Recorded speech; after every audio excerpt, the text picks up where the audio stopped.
Amperge Convida, com Heloísa Carpena. Um dos mais relevantes direitos fundamentais, que constitui um dos pilares da cidadania, é o direito à educação.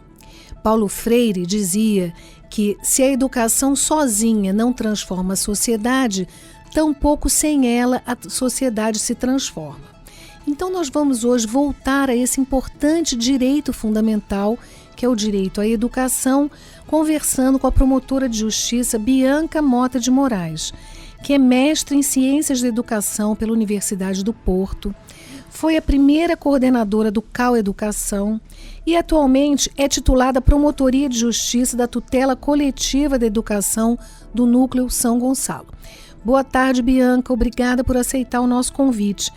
Eu quero começar a entrevista pedindo a você para falar sobre o trabalho da promotoria, quais são as comarcas que você atende, você está num núcleo, né? Então explica para a gente como é que funciona em termos de organização esse trabalho. Boa tarde, Heloísa. É com grande alegria que eu aceitei esse convite. Parabenizo a Rádio Roquete Pinto e a Amperge, na sua pessoa, por esta iniciativa tão importante.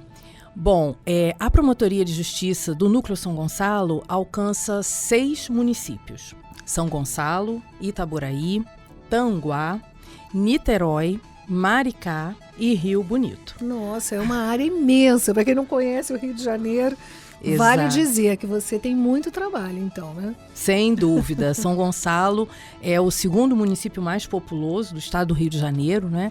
E além das outras cidades também com as quais nós trabalhamos.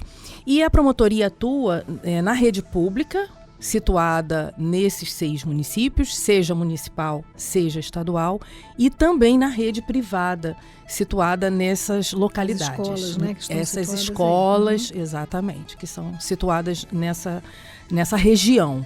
Né? Então, nós fazemos um trabalho focado na tutela coletiva, que é diferente do trabalho da tutela individual, porque a tutela coletiva ela tem o olhar da rede pública e da rede privada, não é? Então, as situações nos chegam, em regra, pela ouvidoria do Ministério Público, mas também pessoalmente.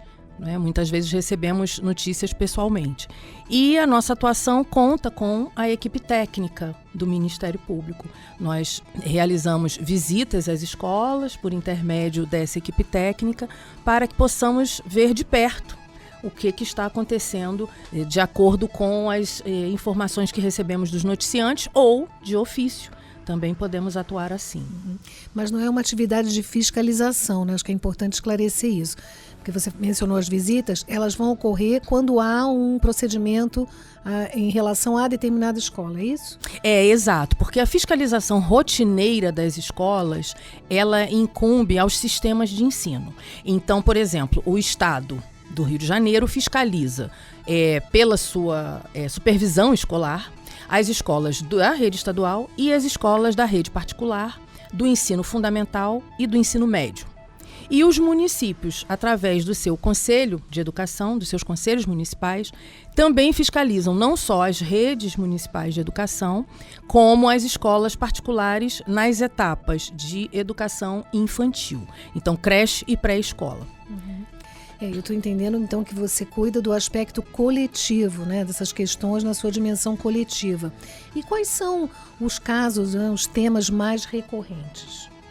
Nós temos recebido bastante notícias sobre a precarização do trabalho nas escolas. Em que sentido? Ausências de concursos públicos para professores, não só para professores, mas também para outros profissionais como merendeiros ou cozinheiros, como profissionais de apoio à educação inclusiva. Então, este é um ponto bastante delicado da atuação, porque a ausência de concurso público, nós tínhamos, por exemplo, quando assumimos essa promotoria, tínhamos municípios na área de abrangência que não faziam concursos públicos há mais de 10 anos. E esse problema da carência de professores é antigo no nosso estado, né? Infelizmente. Exatamente, é um problema persistente. A contratação temporária muitas vezes acaba sendo inconstitucionalmente a regra, porque nós temos um princípio constitucional da valorização do profissional que exige ingresso exclusivo por concurso público. E o que acontece? A ausência do servidor concursado traz danos não só ao nosso sistema jurídico, mas principalmente lá na ponta na escola, porque esse profissional que é trocado com frequência por contratações temporárias ou até por terceirizações, ele não forma vínculo com aquele estudante.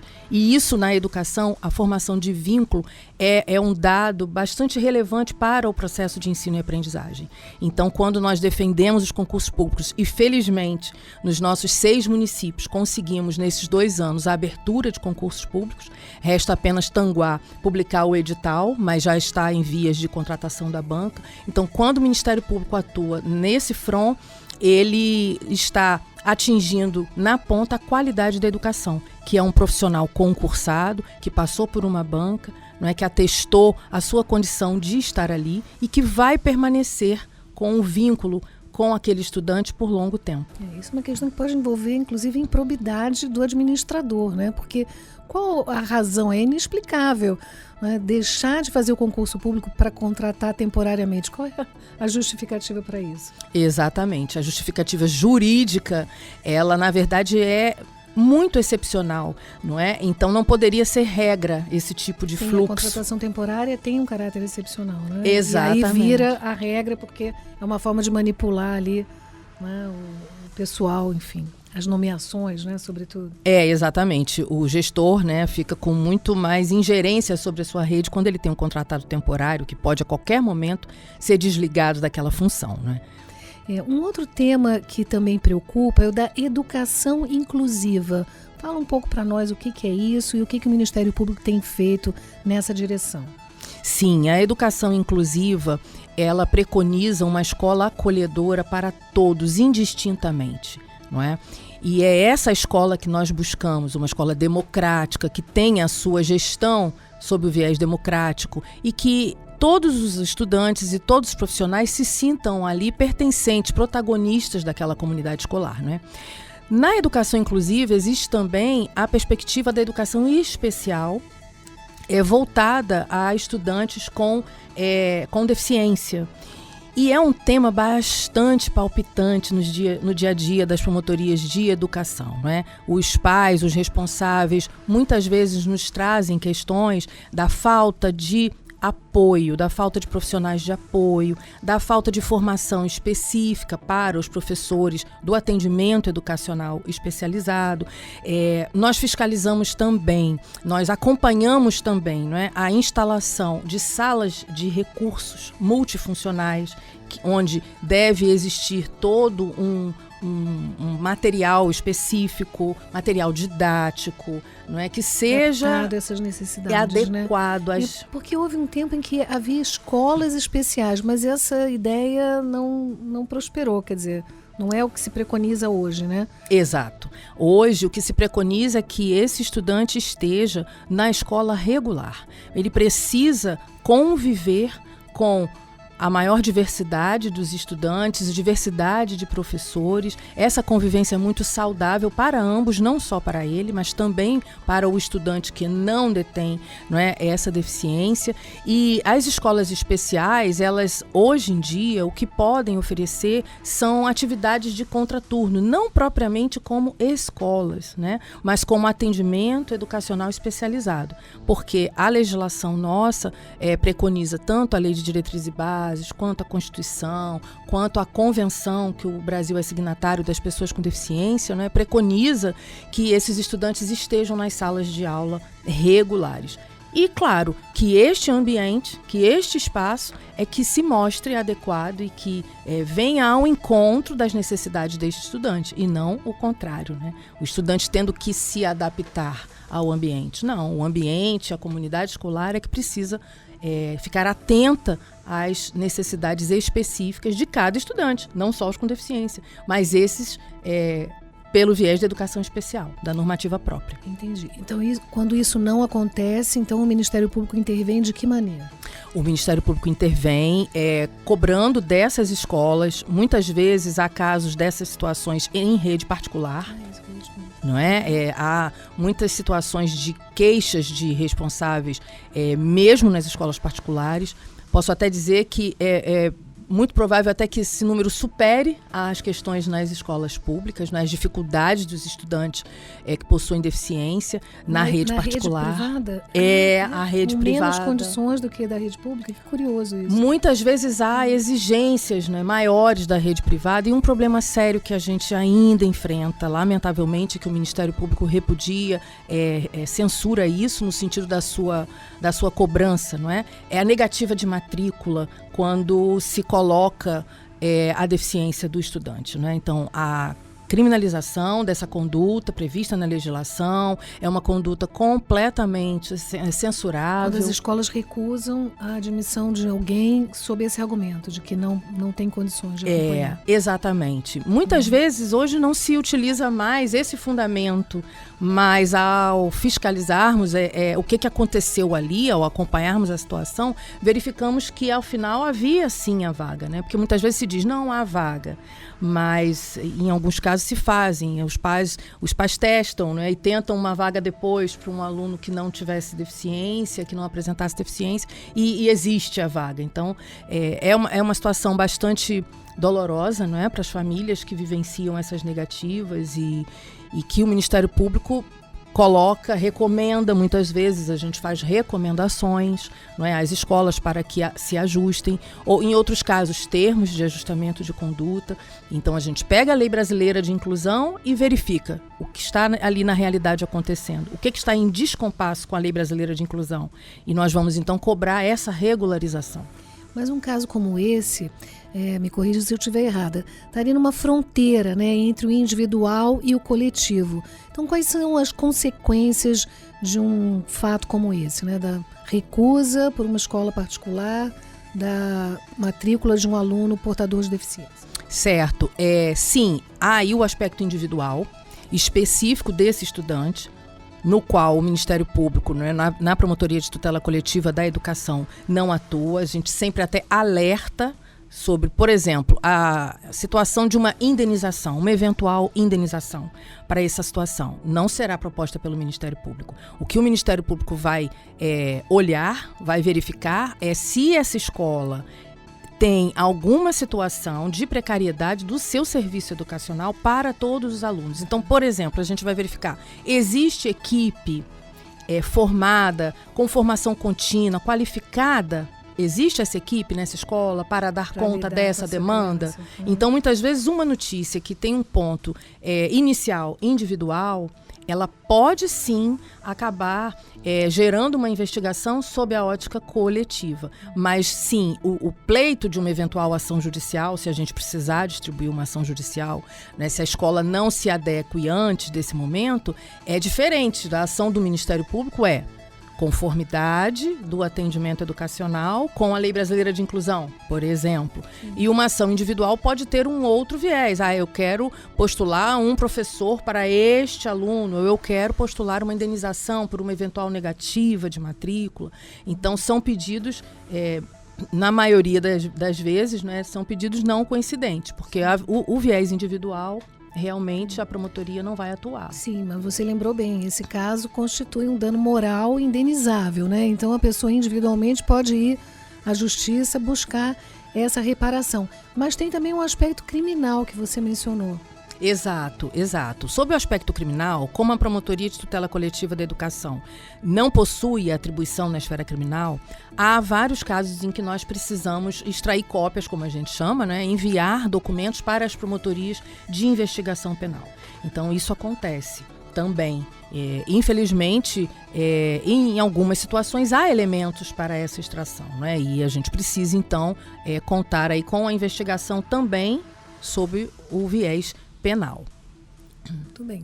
Agora eu quero falar sobre um tema que você já tangenciou, mas eu quero explorar um pouco mais, que é a questão da gestão democrática, né, do ensino público. Falando agora especificamente da rede pública de escolas. Os conselhos escolares, como é que eles funcionam? Se há participação da comunidade, me conta como é que isso está acontecendo na prática e o que o Ministério Público tem feito para estimular essa gestão. Certo, Luísa, muito bom ponto.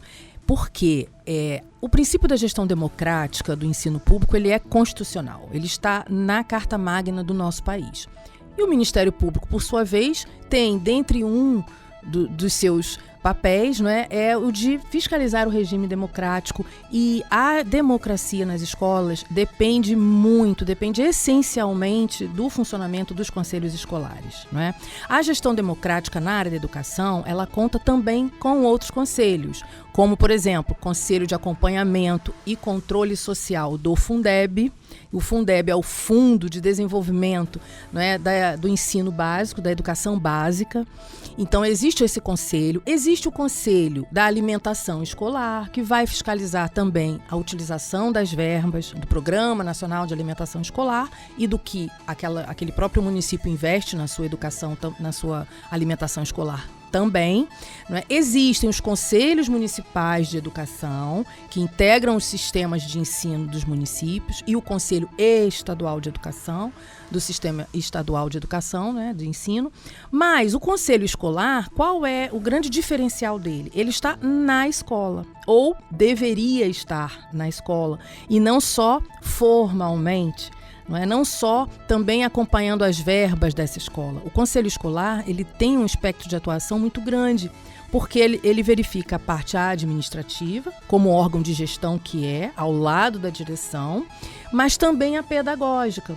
Então, o papel de um conselho escolar atuante é de extrema relevância, por exemplo, na prevenção ao bullying, não é? Na questão da cultura de paz nas escolas, a ambiência da escola como um todo, se há ali alguma situação de, por exemplo, autoritarismo de um professor ou do próprio diretor, se essa questão pode ser levada e consegue ser tratada num conselho escolar, a escola tem muito maior chance de oferecer um serviço de qualidade. Então, o Ministério Público tem cobrado, lá na nossa região, nós temos feito sequencialmente o que nós denominamos de Fórum de Gestão Democrática, onde nós convidamos os gestores de todos os 6 municípios, convidamos também os sindicatos, os profissionais da educação, e convidamos integrantes de conselhos de municipais de educação, conselhos escolares, conselhos do Fundeb, para que esse diálogo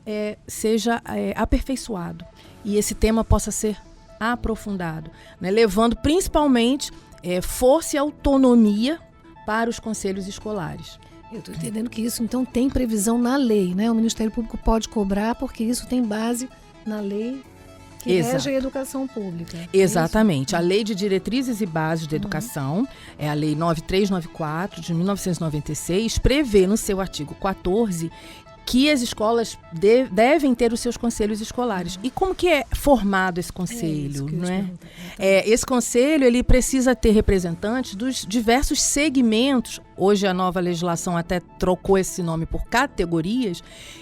Categorias ou segmentos que estão incluídos na comunidade escolar. Então, o conselho escolar precisa ter representantes de estudantes, precisa ter representantes de pais ou responsáveis de alunos, precisa ter também integrantes dos serviços da escola, não docentes, os servidores, né? Seja o cozinheiro, seja o porteiro, o inspetor escolar, e dos professores também. E atualmente, com uma lei de 2023, o diretor passou a ser membro nato do conselho escolar. Não necessariamente o presidente desse conselho, mas o diretor é um membro nato. Então, essa composição eclética, ela tem o objetivo de permitir a todos os segmentos que levem as suas perspectivas para as decisões, para as deliberações dos conselhos escolares. É muito interessante, mas isso está acontecendo na prática? Então, é este o ponto, Heloísa. Nós estamos trabalhando intensamente para que isso cada vez mais se mostre na prática. Realmente, a nossa cultura, a cultura brasileira, é de gestão unipessoal, não é? Então, nós temos o presidente, nós temos o governador, o prefeito, não é? Nós temos um sistema presidencialista que é um sistema que prima a unipessoalidade, não é? E nas escolas, o que a gente busca é que isso seja uma decisão, uma gestão colegiada, onde direção e conselho escolar possam dialogar, né? Também a semelhança, se a gente fosse fazer um pouco uma comparação com o sistema político, é a questão do poder executivo e o poder legislativo. Eles precisam conviver e assim, trazendo ali para a realidade da escola, é um pouco esta convivência que se espera.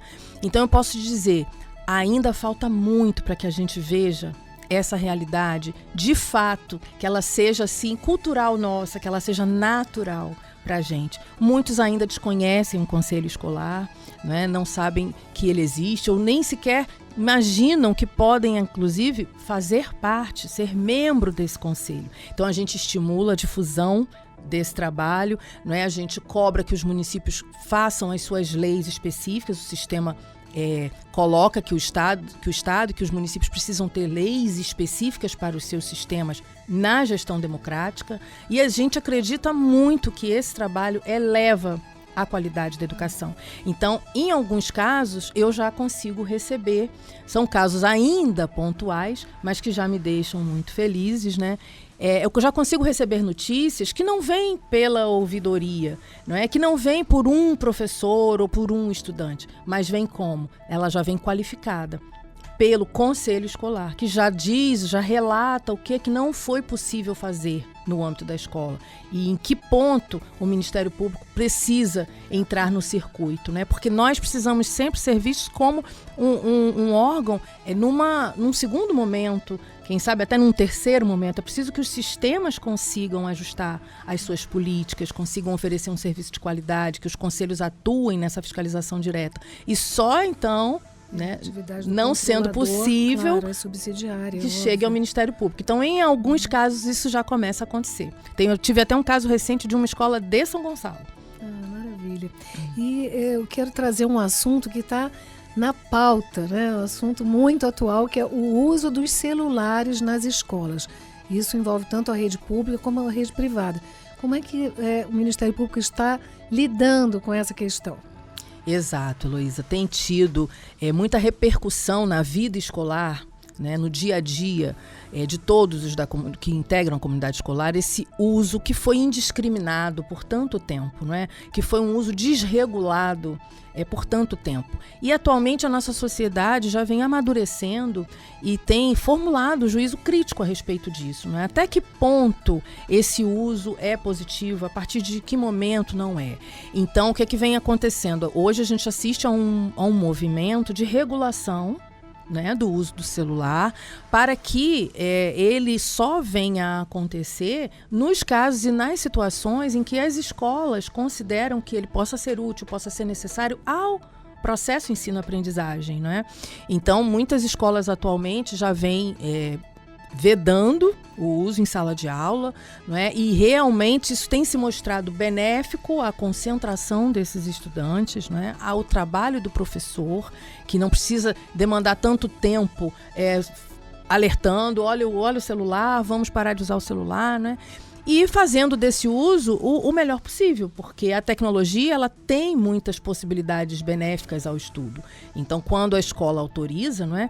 E aí, a gente retomando um pouco o assunto do conselho escolar, até neste ponto é interessante, não é, que os conselhos escolares se debrucem sobre a situação da sua escola específica e possa construir coletivamente os seus planos de convivência escolar, convocando os estudantes, por exemplo, em assembleias escolares, não é? Trazendo os grêmios estudantis para perto desse debate, porque quando o estudante se envolve nesse debate e ele mesmo formula, por exemplo, um plano de convivência, ele vai ser o primeiro a querer também fiscalizar o cumprimento daquele plano de convivência que foi ajustado, que foi pactuado por todos, né? Então, o uso do celular é um exemplo muito pungente hoje, não é? Do quanto que um plano de convivência construído coletivamente pode trazer de benefícios para a escola. Então, há outras questões como customização de uniformes, né? Na adolescência isso muitas vezes é trazido, o que se pode fazer em relação a isso, o que é certo, o que não é certo, o que a escola admite, o que não admite. Então, todas essas questões de regulação, claro, a legislação pode começar a recrudescer em relação a isso, e a gente vem assistindo, né, no sentido de proibir, no sentido, né, da proibição, do uso dos celulares, mas também eu acredito que nesse movimento pendular assim, de amadurecimento social, a gente vai começar a perceber que a autorregulação, né, também tem, exatamente, apresenta um potencial de cumprimento muito grande, né, e que a reflexão é coletiva, então ela vai frutificar muito mais. Sim. E falando agora especificamente da rede privada, o problema das escolas irregulares, o que está acontecendo aí nesse assunto? Certo.